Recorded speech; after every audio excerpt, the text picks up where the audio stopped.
Hey you guys, welcome back to my channel. This is Tynetta from Sting Beauty, and today I'm going to show you how I did the acrylic design on this ombre full set with glitter and crystals. So I already applied the tips. I'm using the C-curve tips from stingbeauty.com, and now I'm going ahead and adding my primer. I usually do 1 to 2 coats of no lift nails primer, and I apply 1 coat on all her nails first, and then I'll go ahead and go in with the acrylic. So on this nail I'm doing the ombre. For ombre nails, you want to go ahead and apply the tip color first, and you want to make sure that where you apply that color is blended out into the natural nail. So you see at the top of that color is blended out.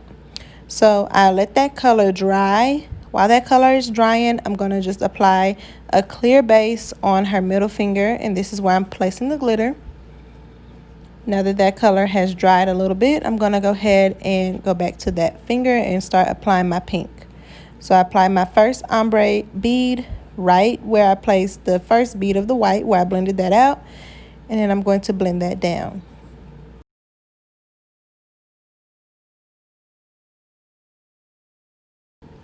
Next, I'm going to place another bead of that pink color at the cuticle area, and I'm going to blend that down as well. Just making sure that the blended area is nice and smooth. I want this area to be gradual. I don't want a harsh blend or anything like that. So if it is harsh, I'll go ahead and add a little bit more pink to blend it out. This area was good for me though, so I went ahead and applied some clear acrylic. And the clear just protects the blend, so when you're filing the nail, you don't accidentally file off the ombre design. Also use clear to help build up the structure of the nail. So if there's any areas on the ombre nail that are too thin, after you apply your pink and white, you can apply some clear powder just to build that nail up. So here I'm going to add the glitter on the middle finger. The reason why I placed the clear bead on the natural nail before I applied the glitter is to protect her natural nail.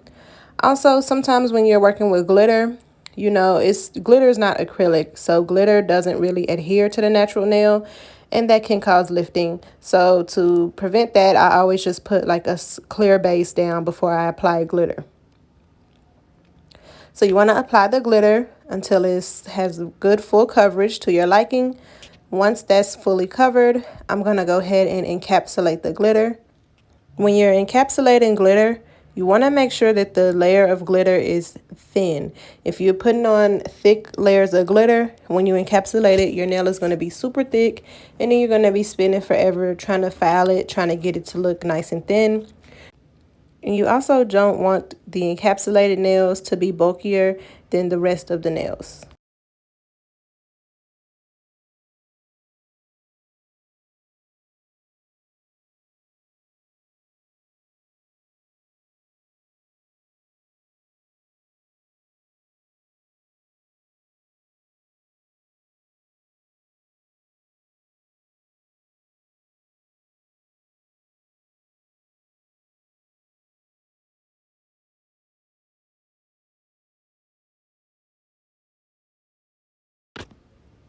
On this finger, we're going to be doing the ombre again. So I'm going to place that white bead about halfway up the nail and blending in the point where I apply that bead. The reason why you want to blend that out is because you don't want to have a harsh line of white showing through the pink color. So just blend out the tip of that, smooth that down the nail, making sure you got a nice full coverage, making sure the product is smooth and that your sidewalls are clean. Once you're satisfied with the white, go ahead with your first bead of the pink, and we're doing the same process as we did on the first nail. And I'm just blending that in with the white. I'm going to take another bead and place it right above where I placed the first bead of pink. Make sure my cuticle area is nice and clean, and then I'm going to blend that down as well. And as you can see, I'm just building up the cuticle area with the pink so I don't have to encapsulate the entire nail. So now I'm going in with my clear powder. I'm just encapsulating the area that has the ombre on it and thickening up the tip of the nail. And then you just want to make sure everything is nice and smooth. And on the pinky nail and the thumbnail, it's just going to be a solid white color. So this is my white powder that will be coming to Sting Beauty. As you can see, this is not your typical white powder. I know a lot of white acrylic powders are super runny, kind of hard to work with, very chalky. This white is not that, okay? When I found this, I fell in love with it. This is it for me, okay? It's the consistency for me. It's like butter. It's very, very smooth. It's very easy to work with. So I recommend, if you haven't found a good white powder, that you go ahead and order this whenever it comes out. I'm not exactly sure yet because I kind of want to drop a few colors all at the same time.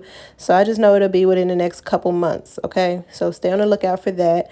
I will announce that, of course, on my Instagram page, which is Sting Beauty Studio.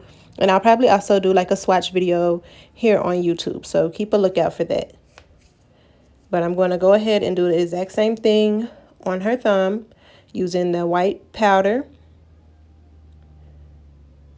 As you can see, it's not runny.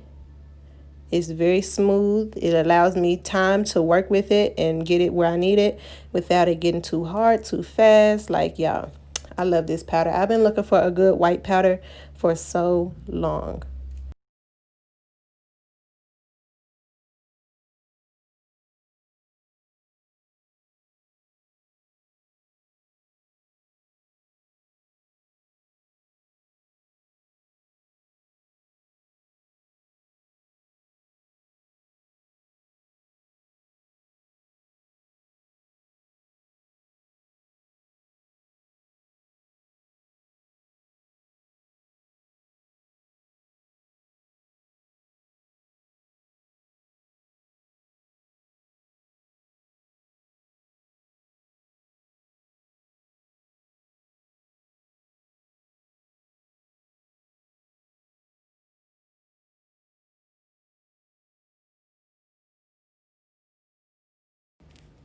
Okay, so now everything has hardened. So the first thing you want to do is go ahead and reshape the nails. I'm using a 100 grit nail file to reshape the sidewalls and the tip of the nail. Since we're doing a square shape, you want to make sure that you're holding your nail file completely straight.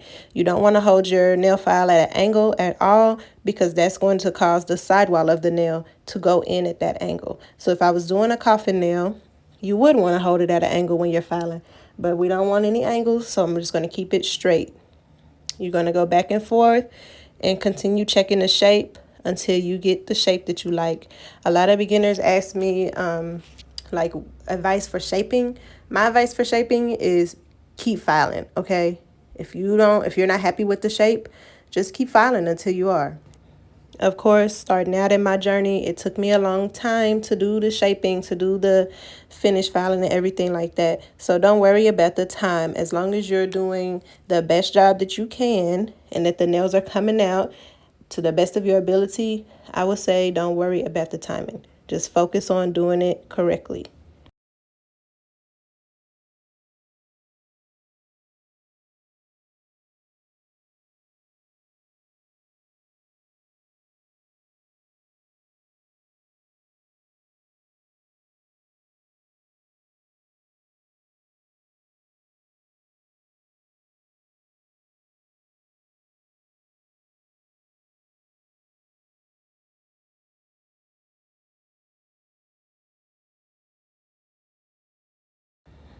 So like I briefly mentioned at the beginning of the video, the tips that I used for this are the C-curve tips from Sting Beauty. These will be up on the website next month, February. So please keep a lookout for that. I really, really like these tips for square nails. It's just perfect. Like I literally didn't do any pre-shaping. All I did was glue them on, cut the length down, blended the tips in, and I was ready to go. So these are really good for square nails.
So after I finish filing all her nails, I'm going to go ahead with my electric file and smooth over the surface of the nail. And I'm going to use a buffer and buff the nails, but I didn't show that part just because it was getting kind of late and, you know, I was ready to go. So now I'm doing the crystal application. I'm using my Sting Beauty brush on nail glue. You can get this on my website, stingbeauty.com. I use this glue for anything that I need glue for, which is nail tips, encapsulation, and crystals. And it does definitely last my clients for as long as they need. So I really like this glue. It dries within 60 seconds. So anything that you place with this glue, you want to be sure that that's where you want to put it. If you like to kind of move your crystal designs around, if you're not sure, I would recommend the Sting Beauty Bling Gel. You can also get that on stingbeauty.com. The only difference between the two is the jewelry gel doesn't cure until you put it in the lamp. So you're still able to move the crystals around and adjust your crystal design before it sets.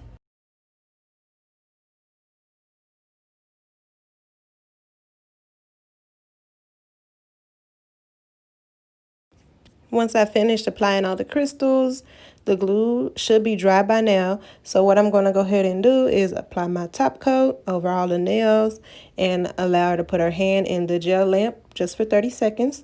And then we're done. So if you enjoyed this nail tutorial, please don't forget to send a thumbs up and leave a comment for me. If you have any questions, you can always leave in the comments. I don't mind answering questions.